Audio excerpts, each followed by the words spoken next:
সব জিনিস নিয়েছিস তো? হ্যাঁ মা, এবার কিন্তু রথের মেলা আমি মিস করব না।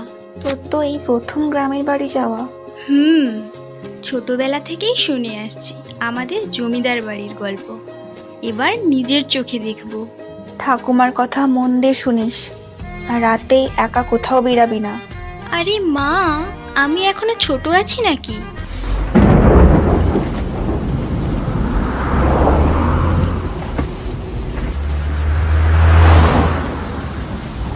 আয় দিদি ভাই, কত বড় হয়ে গেছিস, আসতে কোনো সমস্যা হয়নি তো?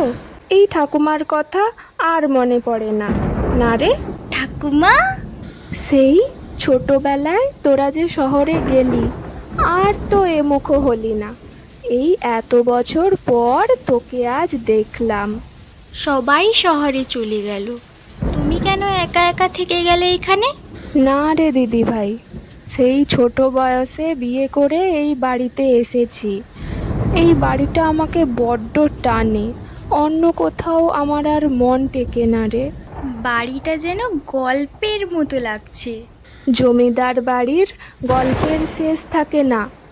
এসো, খেয়ে দিয়ে ঘুমিয়ে যাবে, কালকে রথের মেলায় যাবে যে।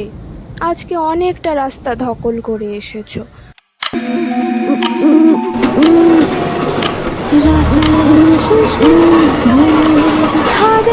নীলালো থেকে ঘুরে আধারে মায়ার ছায়া নাকি মানুষের ছোঁয়া।